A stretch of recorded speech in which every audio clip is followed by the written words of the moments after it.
Government है, लेकिन credit और डिसक्रेडिट आम आदमी की नजर में मुस्लिम लीग नून के लिए है। वो कौन से लोग हैं जो आपकी और रेशमाशी साहब की आरटीओ लीग करते हैं, ये आरटीओ लीग में वो कौन लोग हैं, ये और कौन से हैं, ये कहाँ से हैंडल हो रहे हैं? एक सेकंड पहले इसका जवाब सुनने। मुझे इसमें कोई शक नहीं है कि ये इमरान और उसके कोच की कारस्तानी है। कोई हैकर नहीं है, कोई हैकिंग नहीं हुई, कोई बताऊं? हाँ, इतने तो आप भी नहीं कि आपको नाम ना पता हो। तो मुझे इसमें कोई शक नहीं है, कोई हैकर नहीं है, कोई डार्क वेब के ऊपर कुछ नहीं है। ये सब फ्रॉड है और ये सब जो है वो इन्हीं की कारस्तानी है।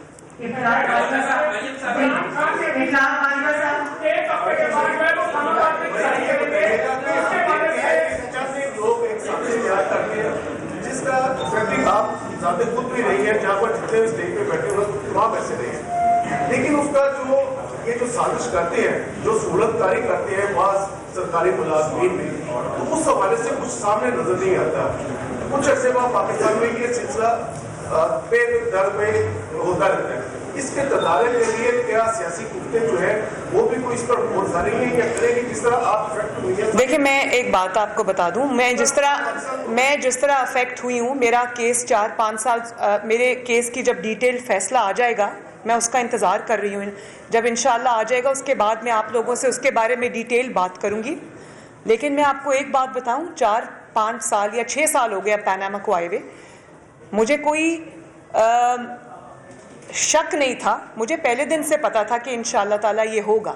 लेकिन आप ये देखिए कि अगर ठीक है, हमारे ऊपर सख्ती भी आई, हमारे पे आजमाइश भी आई, हमने कुछ नुकसान नाकाबिले तलाफ़ी भी हो गए, लेकिन उस पूरे 6 साल में जिस तरह साजिशियों के चेहरे अवाम ने देखे, अगर वो 6 साल का अरसा ना गुजरता तो भला वो चेहरे कभी अवाम के सामने आते? तो कुदरत का अपना तरीका है लोगों को एक्सपोज करने का। और आज भी ये साइफर वाली लीक्स पे आप आ जाएं, जब ये लीक्स बुनी जा रही थी प्राइम मिनिस्टर हाउस में बैठकर, तो उनको ये पता था कि ये लीक्स बाहर आ जाएंगी और साजिश का भांडा फूट जाएगा।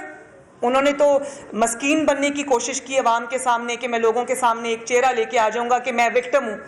भाई, आप वो प्राइम मिनिस्टर नहीं है जिसको एक झूठे कामे की बुनियाद पर निकाला गया। आपके अपने मेंबरान आपका साथ छोड़ गए जब आपके पास और कोई बात नहीं थी। कारकर्दगी आपकी इतनी बुरी थी कि अल्लाह ताला की पनाह, जब आपकी कारकर्दगी बुरी थी, जब आपके अपने मेंबर्स आपको प्राइम मिनिस्टर होते हुए छोड़ गए थे, तो जाहिर है बाहर आके कुछ कहने के लिए तो होना चाहिए था ना। तो शैतानी दिमाग जो है वो अमल में आया और उसने ये साजिश घड़ी बैठ के। तो आखिर उन्होंने सोचा था कि किसी को कभी पता नहीं चलेगा। ऐसा नहीं होता, सबको सब कुछ पता चलता है, वक्त वक्त की बात है, सब सामने आएगा। जी,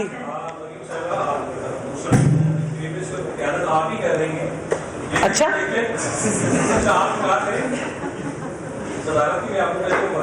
अच्छा चले, ये मुझे बताइएगा कि तमाम जब आपको हुकूमत मिली, खासतौर पर पंजाब में मिली, तो जो लोग छोड़कर आपके पास आए, खासतौर पर जिन्होंने इमरान खान के दौरे वज़ीर आज़म होते हुए सबूत सामने लेके आए और उन्होंने बात सबसे पहले अलग बुलंद किया, आज उनके खिलाफ कार्रवाइयाँ हो रही हैं, उनकी निजी जिंदगी को डिस्कस किया जा रहा है, उसको प्रड्यूट किया जा रहा है, उनके छापे पड़ रहे हैं, पुलिस रेड कर रही है। पंजाब हुकूमत बड़ी है, अलीम खान साहब का नाम ले लेता हूँ, जितना लीगल होती है, उनकी सोसाइटी पर झूठे मुकदमे किए जा रहे हैं।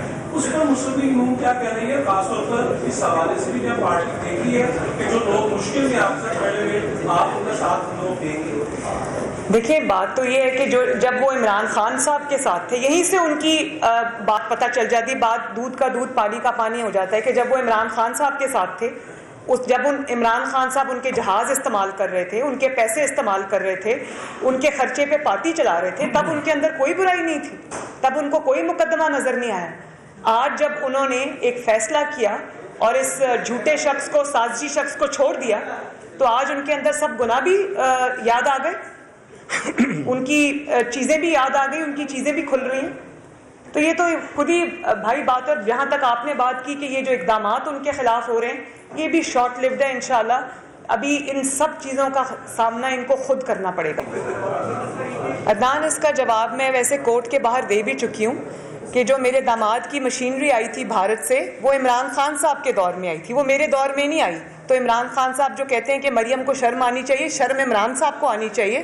حالانکہ اس کی جائز آئی ہے، اس وقت امپورٹ کھلی تھی تو وہ عمران جب پرائم منسٹر تھا تب آئی تھی.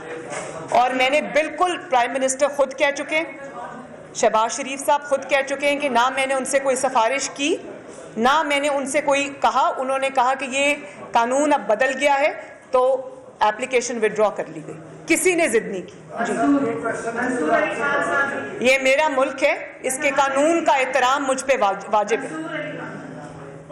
جی یہ جو آڈیوز کے اوپر پوری پریس کانفرنس ہوئی ہے، اس کا اصل جو پوائنٹ ہے وہ یہ ہے کہ پبلک میں کوئی اور پوزیشن نہیں جاتی ہے، کمروں کے اندر کوئی اور پوزیشن. ہاں، لیکن یہ بھی حقیقت ہے کہ آپ کی اپنی بھی آڈیو بنی ہے اور اس کے اندر یہ نظر آیا ہے کہ مرزا اسماعیل صاحب کے حوالے سے پبلک جو میں ہمیں بتایا جاتا ہے بڑے ضرورت مجھے بتانا ہے. آپ کی آڈیو میں پتا لگتا ہے کہ نہیں ان کی تو بڑی شکایتیں حاصل کی، انہوں نے بڑا جینا حرام کیا اور بڑا تنگ کیا.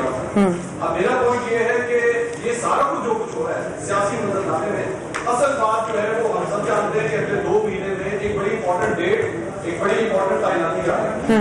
اس حوالے سے آپ پبلک ڈومین میں بھی یہ پوزیشن لیتی رہی ہے کہ آپ ایکسٹینشن کو گناہ سمجھتی ہیں. کیا بند خبروں میں بھی آپ یہی سمجھتی ہیں؟ بڑا اچھا آپ نے سوال پوچھا. اب میں آپ کو یہ بتا دوں کہ میری پبلک میں بھی وہی اسٹیٹمنٹس ہوتی ہیں.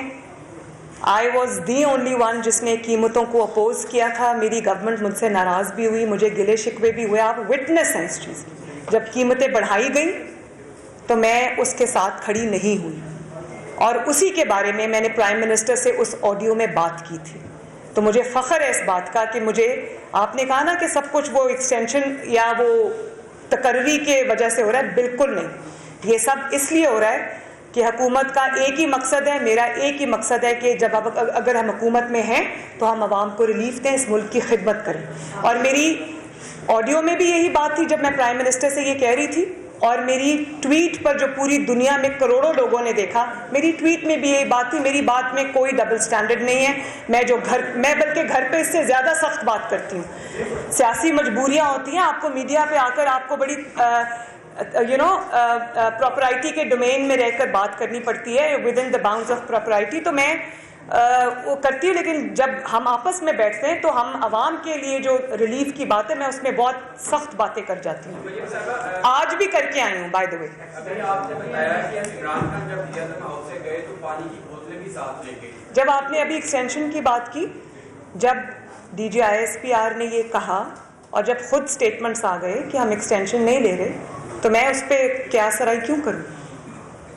آپ نے بتایا کہ عمران خان جب ریاض ہاؤس سے گئے تو پانی کی بوتلیں بھی لے گئے. آپ کو یہ پتا چل گیا کہ پانی کی بوتلیں غائب ہیں، لیکن 5-6 ماہ تک آپ کو یہ نہیں پتا چلا کہ ریاض ہاؤس سے سائفر کی کاپی غائب ہے. کہاں پر وہ 2 میٹنگ جو آغاز میں کی گئی تھی، کبینہ کی وہ نیشنل سیکورٹی کونسل کی میٹنگ بلائی گئی تھی، وہ کس ڈاکومنٹ کی بیس پہ بلائی گئی تھی؟ دوسرا یہ، ابھی آپ نے کہا کہ آپ بند کمروں میں بھی عوام کے مفاد کی بات کرتے ہیں، جبکہ آپ کی آڈیو میں ہے جس میں آپ کہہ رہی ہیں کہ انکل جو صحت کارڈ ہے اس کو بند کر دیں، عمران خان کے پاس صحت کارڈ کے علاوہ کچھ نہیں رہ جائے گا. اس میں اچھا، آپ نے میرا جو کورٹ کے باہر، جب آپ تو میڈیا والے ہیں، آپ نے سنی تھی میری پریسر، میں نے اس کا جواب دیا تھا. صحت کارڈ کس نے بنایا تھا؟